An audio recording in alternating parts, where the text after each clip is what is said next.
예, 성도 여러분 밤새 안녕히 주무셨습니까? 오늘도 복된 새날이 밝았습니다. 찬양 드리며 하나님 예배자로 나가겠습니다. 59장, 59장, 예전 차성 68장입니다. 하나님 아버지, 어두운 밤이 지나, 우리 이제 어두운 밤이 지나서 새 아침이 왔다는 찬송을 하나 앞에 드리며 하나 앞에 나갑니다. 59장 찬양 드리겠습니다.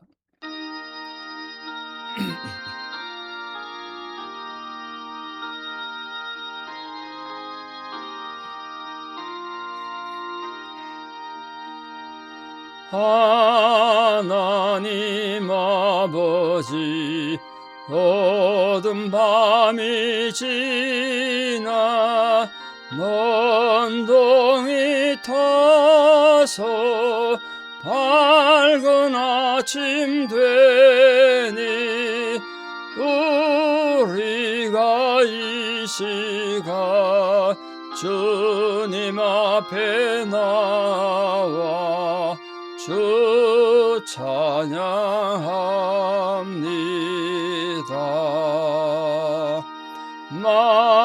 만유의 주시여 주님 앞에 비는 우리들에게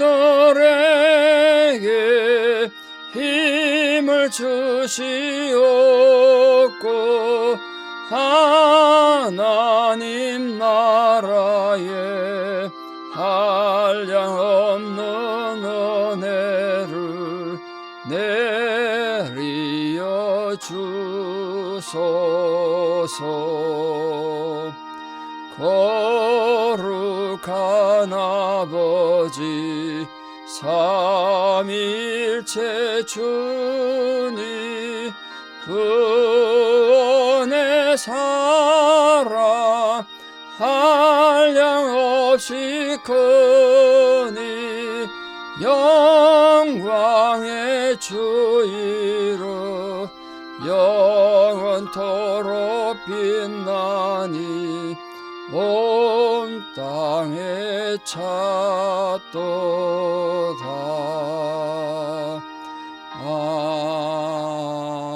아멘. 사도신경으로 우리의 신앙을 고백드립니다. 나는 전능하신 아버지 하나님 천지의 창조주를 믿습니다. 나는 그의 유일하신 아들 우리 주 예수 그리스도를 믿습니다. 그는 성령으로 잉태되어 동정녀 마리아에게서 나시고 본디오 빌라도에게 고난을 받아 십자가에 못 박혀 죽으시고 장사된 지 사흘 만에 죽은 자 가운데서 다시 살아나셨으며 하늘에 오르시어 전능하신 하나님 아버지 우편에 앉아 계시다가 거기로부터 살아있는 자와 죽은 자를 심판하러 오십니다. 나는 성령을 믿으며 거룩한 공교회와 성도의 교제와 죄를 용서받는 것과 몸의 부활과 영생을 믿습니다. 아멘. 2026년 2월 26일 목요일 새벽입니다. 하나님 주신 말씀 욥기 36장 11절에서 23절입니다. 욥기 36장 11절에서 23절 봉독에 올립니다. 욥기 36장 11절입니다. 만일 그들이 순종하여 섬기면 형통한 날을 보내며 즐거운 해를 지낼 것이요 만일 그들이 순종하지 아니하면 칼에 망하며 지식 없이 죽을 것이니라. 마음이 경건하지 아니한 자들은 분노를 쌓으며 하나님이 속박할지라도 도움을 구하지 아니하나니 그들의 몸은 젊어서 죽으며 그들의 생명은 남창과 함께 있도다. 하나님은 곤고한 자를 그 공고에서 구원하시며 학대당할 즈음에 그의 귀를 여시나니 그러므로 하나님이 그들을 혼란에서 이끌어내사 좁지 않고 넉넉한 곳으로 옮기려 하셨은즉 무릇 그들의 상에는 기름진 것이 놓이리라. 이제는 악인의 받을 벌이 그들에게 가득하였고 심판과 정의가 그들을 잡았나니 그들은 분노하지 않도록 조심하며 많은 뇌물이 그들을 그릇된 길로 가게 할까 조심하라. 그들의 부르짖음이나 그들의 능력이 어찌 능히 그들과 공간 가운데서 그들을 유익하게 하겠느냐. 그들은 밤을 사모하지 말라. 인생들이 밤에 그들이 있는 곳에서 끌려가리라. 삼가 악으로 치우치지 말라. 그들가 환난보다 이것을 택하였느니라. 하나님은 그의 권능으로 높이 계시나니 누가 그같이 교훈을 베풀겠느냐. 누가 그를 위하여 그의 길을 정하였느냐. 누가 말하기를 주께서 불의를 행하셨나이다 할 수 있으랴. 아멘. 자, 엘리후는 이 하나님께서 인간에게 고난을 주는 높은 섭리가 있다는 거예요. 근데 그 섭리적 고난에 대처하는 인간의 모습을 다양하게 지금 설명합니다. 욥을 보면 설명하는 거죠. 고난 당할 때 고난 당하는 성도의 삶의 자세, 뭐 그렇게 그게 오늘 본문의 제목이 아닐까 싶습니다. 그래서 엘리후는 하나님이 섭리를 가지고 어떤 계획을 가지고 주시는 고난에 대처한 인간은 그들이 청종하며 섬기면 형통한 날을 볼 것이고 즐거운 해를 지낼 것이다. 청종하지 않으면 칼에 망하고 지식 없이 죽는다. 이렇게 표현했습니다. 한마디로 만약 인간이 이 하나님의 섭리적 고난을 당해서 때로는 우리의 죄 때문에 주시기도 하고 우리 훈련 때문에 주시기도 할 텐데 특별히 죄로 인한 고난을 해서 자기 죄악을 깨닫고 하나님 앞에 바로 서기만 하면 그 깨닫기만 하면 하나님 그에게 은혜를 주신다는 거예요. 풍성한 은혜를 적절한 은혜를 주실 거란 거예요. 근데 반면에 하나님이 어떤 목적을 가지고 인간에게 고난을 주셨는데도 불구하고 끝내 이해하지 못하고 계속 죄를 짓고 악을 행하고 교만한 자는 하나님 심판의 칼에 넘어간다. 하나님도 당연히 그런 자를 그냥 두지 않겠죠. 이처럼 하나님의 섭리적 고난의 주요 목적은 하나님께서 의인과 악인을 아주 세밀하게 분리한 데 있다. 고난이 없으면 의인과 악인이 구분이 안 되거든요. 우리 성도들 그걸 잘 기억해 주십시오. 오늘 또 우리들이 살다가 뜻하지 않은 고난을 당할 수 있는데 그게 하나님의 깊은 섭리 가운데 올 수도 있고 내가 의인인지 악인인지 구분하기 위한 중요한 기준이 된다. 그걸 생각하셔야 합니다. 그래서 우리가 까닭 모를 어떤 고난이 닥쳐왔을 때 불평과 좌절과 원망 이전에 이 상황에 하나님의 뜻이 뭘까? 나를 향한 하나님의 뜻은 무엇인가? 그걸 반드시 먼저 깊이 살피시는 지혜로운 분들 되기를 바랍니다. 그래서 하나님 엘리후는 마음이 경건하지 않은 자들 이 문제죠. 어떤 특징을 지닌다고 했냐면 이 마음이 경건하지 않다는 건 하나님이 살아계시다는 것을 지적으로는 알아. 머리로는 알지만 신앙적으로 용납하지 않는 자. 이게 마음이 경건하지 않은 거예요. 하나님 앞에 계속 분노를 쌓으면서 하나님 앞에 징계를 받을지라도 도움도 안 구하는 거예요. 성도라면 마음이 경건하다면 자기 고난 앞에 무릎 꿇어 기도하고 금식하며 기도하면서 하나님을 찾을 텐데 하나님께서 어떤 뜻을 가지고 징계를 줘도 도우심을 안 구하는 거야. 자기 고집을 해결하겠다는 거예요.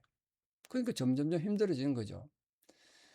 이런 자들은 마음이 경건하지 않은 자들은 자신들이 당하는 환란이 자기 범죄로 인해서 하나님으로부터 왔다는 걸 알면서도 하나님께 도움을 구하기는커녕 자신의 죄를 뉘우치는 태도가 없기 때문에 결국 어떻게 되겠습니까? 하나님의 분노만 자꾸 쌓는 거죠. 분노가 점점 증가되는 거예요. 우리가 빨리 회개하면 적당히 끝날 하나님 징계가 회개하지 않고 자꾸 뻗대서 교만하면 점점점 징계가 세진다고요. 그걸 꼭 기억하셔야 돼요. 결국 하나님 존재를 알면서도 하나님을 진정으로 경외하지 않는 악한 자들은 하나님 진노의 대상이 될 수밖에 없겠죠. 그래서 14절에서 엘리후는 마음이 경건하지 않은 자들, 결국에 어떻게 된다고 해요? 마음이 경건하지 않은 자들. 14절에 보세요. 그들의 몸은 젊어서 죽고 그들의 생명은 남창과 함께 있도다. 표현이 심한데요. 젊어서 죽는다 말 한창 번성할 나이에 죽는다는 뜻인데 문자적으로 해석하면 영혼의 생명이 점점 죽어간다는 거예요. 그거 분명히 비극이고 하는 징계죠. 한창 일할 나이에 하나님이 죽어버리면. 이게 심각한 남창입니다. 남창. 어떻게 벌써 남창이 여기서 벌써 등장하는지 저도 사실 충격받았습니다. 어릴 때 성경 읽고는. 성경에 이런 단어가 있나 싶어요. 엄청난 우상 숭배하는데 바쳐진 남자 또는 매춘행위 하는 그런 창남을 말하거든요. 그게 남창. 이게 욥기 시대에 등장하는 거 보면 욥은 아브람 때랑 동시대 사람인데 그때부터 벌써 있었다. 그만큼 세상이 타락했다는 뜻이겠죠. 이런 자들은 사형에 해당한다고 성경에 레위기에 분명히 여러 번 기록되어 있을 정도로 심각한 범죄인데 이게 지금 벌써 이렇게 성경에 기록될 정도면 주변에 많았다는 뜻 아니겠어요? 그러니까 경건하지 않은 자들이 남창과 함께 망할 것이다. 대단히 수치스럽다는 뜻이죠. 수치스럽게 망할 거라는 뜻이에요. 경건하지 않은 자. 그만큼 수치스럽다는 겁니다. 남창과 함께 망하면. 이처럼 하나님은 하나님을 온전히 경배하지 못한 자들은 그 생명이 하나님 앞에 보호받지 못할 뿐 아니라 인격과 명예조차 무시당한다. 그걸 비참하게 무시당할 거란 거예요. 그래서 엘리야는 욥에게 하나님 경계의 말씀을 교훈으로 받고 순종하고 잘 참아내야 하나님 은혜를 입는다. 그렇게 지금 교훈합니다. 그 엘리야는 하나님께서 허락한 고난의 대부분은 치유적인 행위다. 인간의 잘못된 부분 만지고 치유하기 위해서 주시는 치유의 행위가 있다. 사실 그게 사실이죠. 그럼 만일 마음이 공고하고 힘든 자들이 이 같은 역사를 올바르게 받아들이면 그게 곧 구원의 수단이 되고 위로가 되고 치유가 되겠죠. 뿐만 아니라 그들의 고난은 그들을 하나님께 인도해서 더 많이 하나님 말씀에 귀 기울이게 만들고 하나님 뜻이 무엇인가 그런 데 더 관심 갖게 하겠죠. 그게 우리 신앙의 복 아닙니까? 그래서 엘리야는 마지막으로 그들이 옛날에 번영을 회복할 것이라는 말로 욥을 회개해라, 이렇게 지금 욥에게 회개를 종료하고 있습니다. 사실 하나님께서는 어떤 죄인이든지 자기 죄를 회개하고 하나님 은혜를 신뢰하고 하나님 능력을 사모하는 자에게는 분명히 은총을 주시고 회복하신다는 거죠. 그게 성경에 수없는 약속 아닙니까? 근데 엘리후는 하나님 앞에서 자신의 죄를 회개하지 않고 살아가는 욥의 형편을 지금 지적합니다.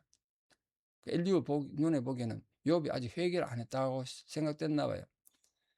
17절 이제는 악인의 받을 벌이 그들에게 가득하였고 회개 안 하니까 악인이 받을 벌이 가득해 심판과 정의가 그들을 잡았다는 거예요. 그네는 분노하지 않도록 조심하고 많은 뇌물이 그들을 그릇된 길로 가게 할까 조심하라 그랬습니다. 엘리후는 욥의 완악함과 회개하지 않은 마음이 악인에게 내리는 진노가 너에게 임한다 이렇게 지금 경고합니다. 더욱이 욥이 자신에게 당한 고난에 대해서 내가 산업이 잘못해서 고난당하는구나 이렇게 겸손히 자기를 돌아보지 않고 오히려 하나님 앞에 내가 뭘 잘못했는데 이렇게 고난 줍니까? 라고 하나님을 대적하다가 완전히 패망당할 것이다. 이걸 지금 경고했습니다. 물론 이건 엘리후가 욥의 상황을 정말 정확히 이해했는지 좀 의심스럽긴 하죠. 잘못하면 욥의 상황도 모르고 욥이 뭐 처음부터 그렇게 징계받을 사람이 아니었지 않습니까? 동방의 의인이고 혹시나 하나님 앞에 죄 지었을까봐 자식들을 위해서 하나님 앞에 제사 드리던 사람이었는데 그걸 또 너무 그렇게 몰아가는 건 이 엘리후의 좁은 신앙관이 아닌가, 또 욥을 너무 좁은 신앙관으로 정지하는 게 아닌가, 그런 좀 걱정도 됩니다. 그러니까 우리가 조심해야 되는 거예요. 아무리 하나님 뜻이라고 하더라도 하나님 뜻을 발견하지 못하고 고난받는 성도들에게 잘못하면 또 상처 입힌다니까. 하나님의 기쁘신 뜻을 발견하지 못한 개인이나 사회는 뭐 분명히 하나님 앞에 거부당할 것이고 징계를 받겠죠. 그러나 우리가 그걸 너무 강조해서 사람들을 위축하게 할 필요 없고 중요한 회개하고 돌아오는 거 아니겠습니까? 회개하고 돌아오는 거. 그래서 엘리후는 헛다는 부르짖음에 지쳐가는 욥에게 이렇게 충고합니다. 20절 보세요. 그들은 밤을 사모하지 말라. 인생들이 밤에 그들이 있는 곳에서 끌려가리라.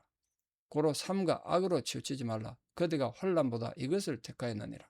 이 밤이라는 건 심판과 또는 절망의 기간을 말하는데 밤에 인간이 죄를 짓는다고 표현되잖아요. 이건 하나님으로부터 적시 제한받아서 나 빨리 죽고 싶습니다. 내 인생 이럴 바에 빨리 나 죽었으면 좋겠습니다. 내가 차라리 어머니의 태에서 태어나지 않았으면 좋았겠다. 욥이 반복적으로 넋두리한 걸 그걸 지금 밤으로 표현한 거예요. 엘리후는 이처럼 욥의 희망, 즉 죽음에 대한 갈망이 하나님 주권을 침해하는 반역적 태도다. 하나님께서 너에게 생명 줬는데 네가 지금 삶이 힘들다고 함부로 하나님 나 죽여주십시오. 차라리 태어나지 않았으면 좋겠습니다. 죽음이 희망입니다. 이런 말하면 안 된다는 거죠.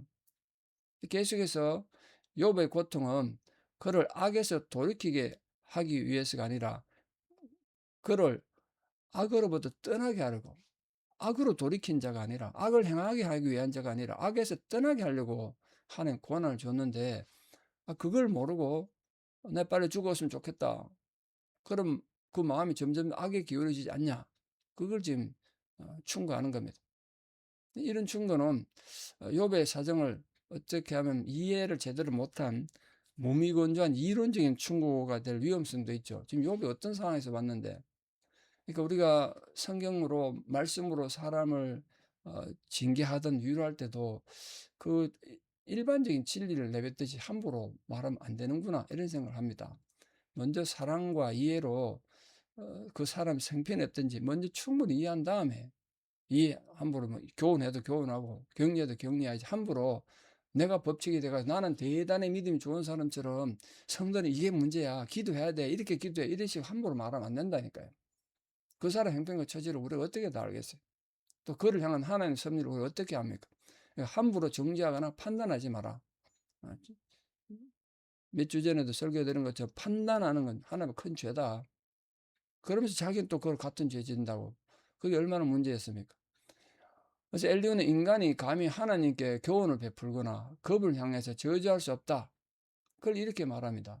하나님은 그 권능으로 큰 일을 행하시기 때문에 하나님 하시는 일에 대해서 불평하고 원망할 수 없다. 뭐 사실이죠, 그게. 하나님 지배를 받는 모든 피조물들, 인간을 포함해서 모든 피조물들은 하나님의 권능 위에 기초 두고 삶의 기초를 두는 거 아닙니까?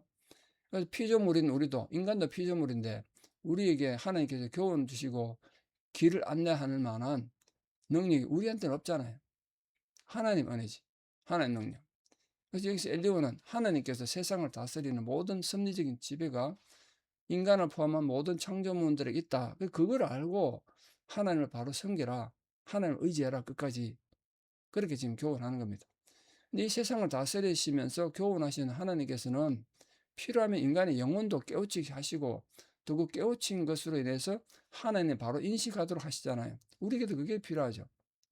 하지만 하나님의 살아계심을 믿는 자들 중에도 성도들 중에도 하나님의 말씀과 계시의 빛들이 이 세상에서 물질적인 축복과 명예나 권세를 가져다 주는 그것으로만 착각하기 쉽다니까요. 하나님 우리에 복 준다니까 돈이나 주고 뭐 건강이나 주고 명예만 주면 나 복 받았다 생각한다는 이게 샤머니즘이죠. 샤머니즘. 참된 말씀 비쳤다는 샤머니즘. 그런데 물들면 안 된다는 거예요. 지금 엘리야가. 사실 하나님께서는 자신의 죄를 회개하고 하나님의 은혜와 능력을 신뢰하는 모든 믿는 자들에게 이 엘리야가 언급한 회복의恩寵을 반드시 누리게 하실 것입니다. 오늘도 우리 모든 성도님들 여러분 상황 가운데서 하나님 앞에 바로 부르짖어서 여러분의 모든 상황을 치유하시고 회복하시는 놀라운 감동이 여러분과 여러분 모든 자녀들에게 이루어지는 은혜가 있기를 진심으로 축복합니다. 기도드리겠습니다. 아버지 하나님, 인간은 어리석고 연약해서 우리가 고난당하고 어려움을 처하면 하나님 원망하기 쉽고 자기 자신을 자꾸 정당화하기 쉽습니다. 그래서 우리가 말로 행동으로 또 다른 죄를 짓습니다. 하나님을 정죄하고 하나님을 원망하기가 쉽습니다. 그러나 우리를 향한 하나님의 섭리를 깊이 깨닫는 올바로 깨닫는 지혜의 사람이 되게 해주시고 그때 말씀이 우리를 깨우치시고 성령께서 우리를 도와주셔서 올바른 깨달음으로 하나님 앞에 바로 세워져가는 저희들 되게 도와주시옵소서. 그래서 우리 모든 삶을 통하여 하나님의 권위를 인정하고 하나님을 바르게 예배하는 자들 되기를 바랍니다. 부디 우리 신앙의 목적이 부귀 영화를 누리고 인간의 성공을 누리는 그런 샤머니즘적인 물질적인 데서만 의미를 두는 어리석은 자들이 되지 않게 하여 주시옵소서. 진짜 중요한 신앙의 가치는 내 영혼이 치유되고 회복되고 하나님과 올바른 관계를 맺음으로써 천국 소망으로 살아가는 데 있는 줄 믿습니다. 오늘 또 우리 모든 성도님들 이 하루를 또 남은 생애를 천국의 소망 가운데 살아가도록 영생이 치유되고 회복되는 감동이 있게 하여 주시옵소서. 이제는 우리 주 예수 그리스도의 은혜와 하나님 아버지의 만극하신 사랑과 성령님의 위로교통 역사하심이 오늘도 하나님 주시는 말씀의 은혜로 우리 자신을 잘 분석하고 그 참된 회개의 제사를 통하여 하나님 경외하는 믿음을 회복함으로써 하나님이 기뻐하는 삶을 살아가기를 결단하는 성도님들의 위대한 신앙의 고백 위에 특별히 원근 각지 흩어져 살아가는 우리 사랑하는 모든 자녀들과 그 자녀들의 상황과 삶 위에 또 지금도 하나님 도움이 필요한 고난 가운데 있는 모든 성도님들 병상에 있는 모든 자들 위해 이제부터 영원토록 함께 하시옵기를 간절히 축원합니다. 아멘. 예, 여러분 오늘 하루도 믿음으로 충성하시고 하나님과 동행하는 복된 하루 되기를 축복합니다. 감사합니다.